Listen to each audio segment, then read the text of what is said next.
আমাদের অনেক টাকা এখানে হ্যান্ডওভার করতে হচ্ছে। দুর্নীতি প্রাতিষ্ঠানিক রূপ নিয়েছে এবং যে কোনো সময় রানা প্লাজার মতো একটা ধস নেমে একটা বড় রকমের দুর্ঘটনা ঘটতে পারে, আমরা এই আতঙ্কিততা আছি। সমাজ এবং রাষ্ট্র সবাই মিলে এটাকে আমরা নির্মূল করব বা এটা কমিয়ে আনবো, এটা আমরা সবসময় বলছি। আমাদের কাছ থেকে এভাবে একটা ভালো টাকা নিয়ে গেছে, নিয়ে যে ভয় দেখাইছে, পরের বছর আবার এসে আমাকে ওইটা ভেঙে দিচ্ছে। সরকারি কর্মচারী তার বিধিমালা নিয়ন্ত্রিত অনুযায়ী তার বিরুদ্ধে বিভাগীয় ব্যবস্থা গ্রহণ সহ অন্যান্য সকল ব্যবস্থা গ্রহণ করা হবে। আমাদের সিলেবাসের মধ্যে এই দুর্নীতির বিষয়গুলোকে এমনভাবে আনতে হবে যেন যেটা হয় যে একজন বাচ্চাও ছোটোবেলা থেকে যেন শিখে যে আসলে এই কাজটি হচ্ছে অপরাধ, এটি অন্যায়, এটা করে যদি আমি ভালো কিছু পাই এটা আসলে ঠিক হবে না। রাজধানী উন্নয়ন কর্তৃপক্ষ রাজুক বাংলাদেশের গণপূর্ত মন্ত্রণালয়ের অধীনে একটি সরকারি সংস্থা, যা রাজধানীর ঢাকা উন্নয়ন প্রকল্প সমূহের পরিকল্পনা ও বাস্তবায়ন করে থাকেন। ঢাকা শহরের বড় বড় দালানগুলো এই দপ্তরের কর্মকর্তা কর্মচারীদের দিক নির্দেশনাতেই প্রতিষ্ঠিত হয়েছে। এই প্রতিষ্ঠানটির শুরু থেকে আজ পর্যন্ত অনেক গুণী ও সৎ ব্যক্তি যেমন চেয়ারে বসেছেন, ঠিক তেমনই কিছু অসাধু ও দুর্নীতিবাজ কর্মকর্তা কর্মচারীদের আগমনও ঘটেছেন।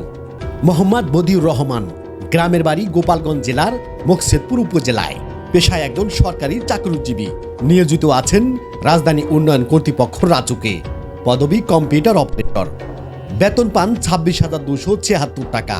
আর এই সামান্য বেতনের একজন চতুর্থ শ্রেণীর কর্মচারী হয়েছেন শত কোটি টাকার মালিক।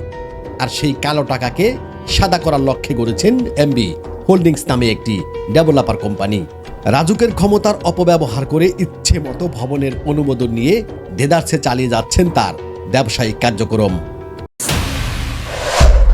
রাজধানী উন্নয়ন কর্তৃপক্ষ রাজুক সরকারি এই প্রতিষ্ঠানকে কতিপয় কিছু অসাধু কর্মকর্তা কর্মচারীরা রীতিমতো টাকা তৈরি করার কারখানায় পরিণত করেছেন। এখানে কোটিপতি হতে হলে কোনো পদ পদবীর প্রয়োজন হয় না। অফিস সহকারী থেকে শুরু করে উচ্চ কর্মকর্তা পর্যন্ত হয়ে থাকেন কোটি কোটি টাকার মালিক। অনেকের কাছে বিষয়টি অবিশ্বাস্য এবং গল্প মনে হতে পারে, তবে রাজুকের চাকরি মানি সোনার ডিম পাড়ার হাঁস। তেমনি চতুর্থ শ্রেণীর একজন কর্মচারী মোহাম্মদ বদিউর পেয়েছেন আলাদিনের চেরাগ। প্রিয় দর্শক, টিম তৃতীয় চোখের অনুসন্ধানে আমরা খুঁজে এনেছি বদিউর হয়েছেন কোটি কোটি টাকার মালিক। রাজধানীর খিলগাঁও সি ব্লক 8 নম্বর রোডের মাথায় নির্মাণ হচ্ছে 1 কাঠা জায়গার উপর 5 তলা ভবন। অথচ রাজধানী উন্নয়ন কর্তৃপক্ষ রাজুক 1 কাঠা জায়গার উপর ভবন নির্মাণের কোনো অনুমোদনই দেন না। তাহলে রাজুকের অনুমোদন ছাড়াই এমবি হোল্ডিংস লিমিটেড নির্মাণ করছেন অনুমোদনবিহীন 5 তলা ভবন। যে ভবনটা নির্মাণ করছেন এই জায়গার মালিক কে? আমি। আপনি জায়গার মালিক?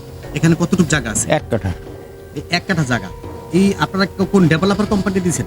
ওই যে বদিউর। তার বিষয়ে পত্র পত্রিকায় কিছু নিউজ এসেছে যেটা আমাদের নজরে এসেছে এবং সে বিষয়ে তদন্ত করে দেখার জন্য, তার সত্যতা দেখার জন্য অলরেডি পরিচালক প্রশাসনকে অনুরোধ করা হয়েছে এবং চেয়ারম্যান মহোদয়কে অবহিত করা হয়েছে। এটা রাজুকের প্রশাসন শাখা যে কোনো কর্মকর্তা কর্মচারীদের তাদের আচরণ বিধি শৃঙ্খলা বা আর্থিক কোনো অনিয়ম থাকলে তারা তদন্ত করে ব্যবস্থা নেয়। তদন্তের ভিতরে যদি সুস্পষ্টভাবে অভিযোগ প্রমাণিত হয়, সরকারি কর্মচারী তার বিধিমালা নিয়ন্ত্রিত অনুযায়ী তার বিরুদ্ধে বিভাগীয় ব্যবস্থা গ্রহণ সহ অন্যান্য সকল ব্যবস্থা গ্রহণ করা হবে। কোন সরকারি কর্মকর্তা কর্মচারী সরকারের সংস্থায় থাকাকালীন সময় কোনো প্রাইভেট কোম্পানি বা কোনো প্রতিষ্ঠানে চাকরি করতে পারবে না, এই মর্মে ঘোষণা দেয়া আছে গণপ্রজাতন্ত্রী বাংলাদেশ সরকারের। অথচ সরকারি এই চতুর্থ শ্রেণীর কর্মচারী মোহাম্মদ বদিউর রহমান করেছেন এমবি হোল্ডিংস নামের একটি ডেভেলপার কোম্পানি। প্রিয় দর্শক, টিম তৃতীয় চোখের এবারের অনুসন্ধানে আমরা খুঁজে এনেছি রাজধানী উন্নয়ন কর্তৃপক্ষ রাজুকে কর্মরত থাকাকালীন সময় ডেভেলপার কোম্পানি করে নিজের ইচ্ছে মতো ভবনের অনুমোদন নিয়ে ঢাকা শহরের বিভিন্ন জায়গায় নির্মাণ করছেন অপরিকল্পিত ভবন। এসব ভবন নির্মাণের ক্ষেত্রে দেখা গিয়েছে রাজধানী উন্নয়ন কর্তৃপক্ষ রাজুকের কোনো বিধিনিষেধ মানা হয়নি। টিম তৃতীয় চোখের এবারের গন্তব্য রাজধানীর খিলগাঁও। অভিযোগ রয়েছে এমবি হোল্ডিংস লিমিটেড কোম্পানি অধিকাংশ ভবন নির্মাণের ক্ষেত্রে মানেননি রাজুকের আইন কানুন।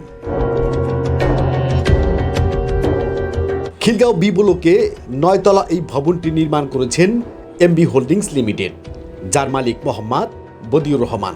এই ভবন নির্মাণের ক্ষেত্রে ইমারত নির্মাণ বিধিমালা 2008 অনুযায়ী নির্দিষ্ট পরিমাণ জায়গা না ছেড়ে এবং শতাধিক স্কোয়ার ফিট বাড়িয়ে ভবন তৈরি করেছেন, যা নিয়ম পরিপন্থী। খিলগাঁও সি ব্লকে 1.5 কাঠা জায়গার ওপর এমবি হোল্ডিংস লিমিটেড নির্মাণ করেছেন 7 তলা ভবন, অথচ 1.5 কাঠা জায়গার ওপর 7 তলা ভবন অনুমোদন দেন না রাজুক।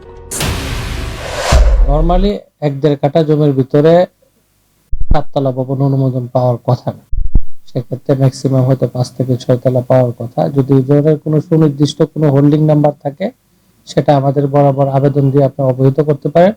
আমরা সংশ্লিষ্ট অথরাইজ অফিসারকে রিকোয়েস্ট করবো এটা ভিজিট করে তার সত্যতা যাচাই করার জন্য। যদি কোনো অবৈধ অংশ থাকে, সেটা মোবাইল কোর্ট পরিচালনার মাধ্যমে উচ্ছেদ করে ব্যবস্থা গ্রহণ করা।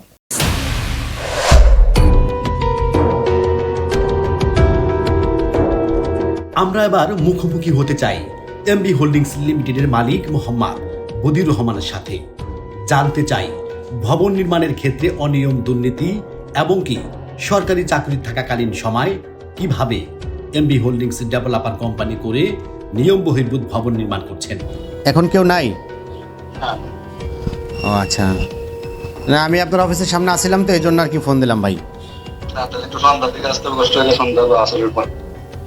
আসরের পরে কি আপনার অফিসে থাকবেন? আচ্ছা, বদিউর ভাই কি থাকবে? উনি কি দেশে গেছেন বদিউর ভাই? নির্বাচনের কাজে দেশে গেছেন না? আচ্ছা, যাই হোক, আমরা আপনার অফিসে আসছিলাম একটা বক্তব্যের জন্য, আপনার এবং বদিউর ভাইয়ের এই কিছু ভবন নির্মাণ করছেন, আপনার ওই ভবন সংক্রান্ত বিষয় আর কি একটু বক্তব্য নিতে আসছিলাম। আচ্ছা, তাহলে পরে একটু বলবো। পরে কখন আসবো ভাই? আমরা কখন আসতে পারি? নাই, উনি ওনার সাথে আমি যোগাযোগ করি, উনি কোন সময় দেশে আসে না আসতে আমি এখনো খবর পাইনি। টিম তৃতীয় চোখের উপস্থিতি দেখে অফিসে কেউ নেই বলে মিথ্যের আশ্রয় নিলেন এমবি হোল্ডিংস লিমিটেডের ম্যানেজার মোহাম্মদ হেলাল মিয়া। তবে টিম তৃতীয় চোখের নজর থাকবে এমবি হোল্ডিংস লিমিটেডের মালিক মোহাম্মদ বদিউরের দিকে।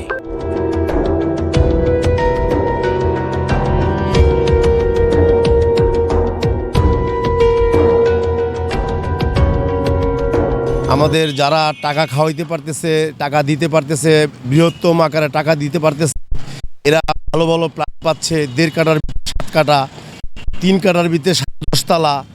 এই যে বিষয়টা, আমরা 1 টাকা প্লট কিনে আমরা এখানে ভবন করতে গিয়ে আমরা এরকম এদের পিছনে ঘুরতে ঘুরতে আমাদের চরম অবনতি হচ্ছে। প্লাস আমাদের অনেক টাকা এখানে হ্যান্ডওভার করতে হচ্ছে। আমরা হ্যান্ডওভার করলে আমরা প্ল্যান পাচ্ছি 3 কাঠার প্লটে 4 তলা 5 তলা, কিন্তু যারা টাকা দিচ্ছে এরা 10 তলা 8 তলা 7 তলা এইভাবে ওরা অ্যাট আ টাইম করতেছে। 1.5 কাঠার ভিতরে আপনার 7 তলা করতেছে, এই 3 কাঠার ভিতরে 10.5 তলা করতেছে। দুর্নীতির অপর ক্ষেত্র হলো বাড়ির নকশার অনুমোদন। রাজুকের বিধি অনুযায়ী কোনো ইমারতের নকশার অনুমোদন করাতে হলে সেখানে বাধ্যতামূলক 12 ফিট চওড়া রাস্তা থাকতে হবে। কিন্তু 12 ফিট কাগজে কলমে থাকলেও সরজমিনে তার কোনো মিল নেই। এক্ষেত্রে ইমারত পরিদর্শকরা মোটা অঙ্কের ঘুষ নিয়ে 8 ফুট রাস্তাকে কাগজে কলমে বড় দেখিয়ে ইমারতের নকশার অনুমোদন নেওয়া হয়। এরপর থেকে শুরু হয় ভবন মালিকদের কাছ থেকে দফায় দফায় ঘুষ নেবার বাণিজ্যিক কার্যক্রম। দেখাবো, তবে ছোট্ট একটি বিরতির পর।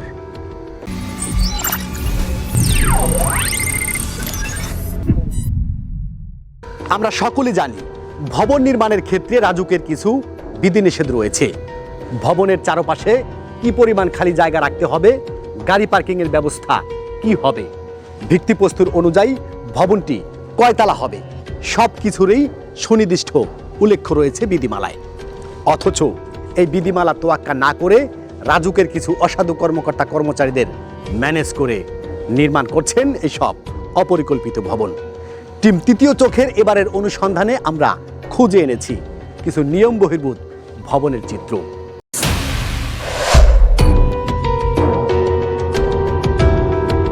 এটি রাজধানীর অন্যতম একটি এরিয়া হাতিরঝিল। এই এলাকায় অনেকেরই স্বপ্ন থাকে ফ্ল্যাট কেনা বা একটি বাড়ি করার, কারণ নগরবাসীর বিনোদনের জন্য এক অন্যতম স্থান হাতিরঝিল। এই এলাকায় অনেক মুনাফার লোভে বিভিন্ন ডেভেলপার কোম্পানি নির্মাণ করেন উঁচু উঁচু বিল্ডিং। তাই হাতিরঝিলের ঝিলপাড় এলাকায় এসএসসি ঝিল ভিউ নামের নির্মাণাধীন প্রতিষ্ঠান পাইলিং ছাড়াই নির্মাণ করেছেন 7 তলা ভবন। কিন্তু ভবন নির্মাণের কয়েকদিনের মাথায় হেলে পড়েছেন ভবনটি। আতঙ্কে আছেন স্থানীয় বাসিন্দারা। এই ভবনটি করছে তো কোনো পাইলিং হয় নাই, এমনি ঢালাই করে বিল্ডিং করেছে, কিন্তু আমরা তখনও জানতাম না যে এত তালা করবে, ভাবছি 1-2 তালা করবে, কিন্তু পরবর্তীতে দেখা গেছে 6 তালার মতো করেছে। করার সাথে সাথে এটা হেলে গেছে।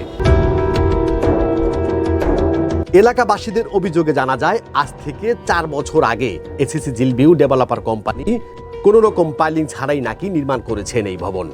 4 বছর আগে এই বিল্ডিংটা যখন বেস ঢালাই দিয়ে উঠায় তখন এলাকাবাসী অনেকেই বাধা দিছিল, এবং বিল্ডিংটা 6 তলা কমপ্লিট করার পর তারা যখন উঠছিল তখন বিল্ডিংটা হেলে যায়। বালুর বস্তা দিয়ে তারা প্যাকিং দেয়, এবং নির্বাহী ম্যাজিস্ট্রেট এসেছিল, আইসা এটা সিলগালা করে দিয়ে যায়, এটার পানি কারেন্টের লাইন বিচ্ছিন্ন করে দিয়ে 15 দিনের ভিতরে বিল্ডিংয়ের বা ভাঙার কাজ ধরে তাদেরকে অবগতি করার জন্য। কিন্তু বিল্ডিং যে ডেভেলপার কোম্পানি, সেই ডেভেলপার কোম্পানির যে কর্ণধার, সে আবার রাজকের সাথে কি পরামর্শ করে কিভাবে করে সিলগালা তালা খুললো তা আমরা এখানের আশেপাশের বাড়িওয়ালারা এখনও কেউ জানি না।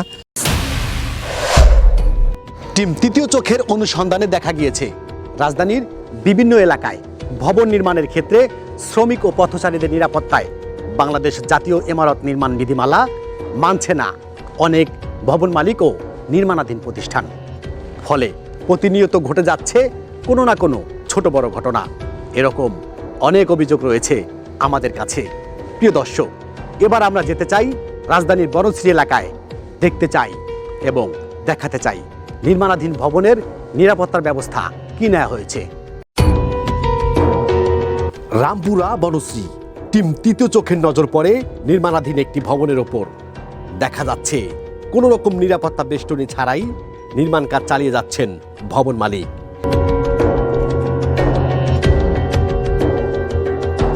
এইসব ভবন নির্মাণের ক্ষেত্রে রাজধানী উন্নয়ন কর্তৃপক্ষ রাজুকের সুনির্দিষ্ট বিধিমালা রয়েছে, অথচ এই বিধিমালা তোয়াক্কা না করে নির্মাণ কাজ করছেন এইসব অপরিকল্পিত ভবন। ফলে দুর্ঘটনার পাশাপাশি প্রাণহানির ঘটনা বেড়েই চলেছে। যে আপনারা যে বিল্ডিং করতেছেন, আপনারা তো বিল্ডিংয়ের সেফটি মেনটেন করতেছেন না। আজকে তো আমার একটা বড় ধরনের দুর্ঘটনা হয়ে যেত, বেলাকিলিয়ে হয়তো বা ওরকম বড় ধরনের কিছু হয় নাই, উপর থেকে এভাবে বড় মানে ইট পাথর তারপরে বড় বড় কাঠ এগুলা যেভাবে মানে ফেলা হচ্ছে, এটা তো হ্যাঁ সেফটি ছাড়া যে কোনো মানুষের এটা যে কোনো মুহূর্তে একটা অ্যাক্সিডেন্ট হয়ে যেতে পারে। স্থানীয় এক বাসিন্দার সাথে কথা বলেন টিম তৃতীয় চোখ। তিনি জানান, ভবন নির্মাণকালীন সময়ে উপর থেকে ইট বালু ও কাঠের টুকরো মাঝে মধ্যেই নিচে পড়তে দেখা যায়, এবং কি তার স্ত্রীর উপর কাঠের টুকরো পড়লে তাতে তিনি আহত হন। এ বিষয়ে ভবন মালিকের কাছে অভিযোগ করলে উল্টো তাকে হুমকি দেওয়া হয়। আমার ওয়াইফ যখন ফোন করেছিল তখন এক ছেলে ফোন ধরেছিল, এবং সে নাকি উল্টা তাকে থ্রেট দিচ্ছে যে আপনারা যেখান থেকে ইচ্ছে সেভাবে যান, আমাদেরকে জ্ঞান দিতে হবে না, আমাদেরকে শিখাইতে হবে না, এই জাতীয় কথাবার্তা।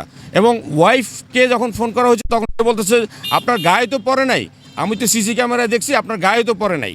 তো এইভাবে যদি মানুষ যদি এভাবে একটা সাধারণ একটা সেন্সের একটা ব্যাপার, ছোট ছোট বাচ্চারা খেলাধুলা করে, সাইকেল চালায়, যে কোনো সময় যে কোনো একটা দুর্ঘটনা ঘটতে পারে।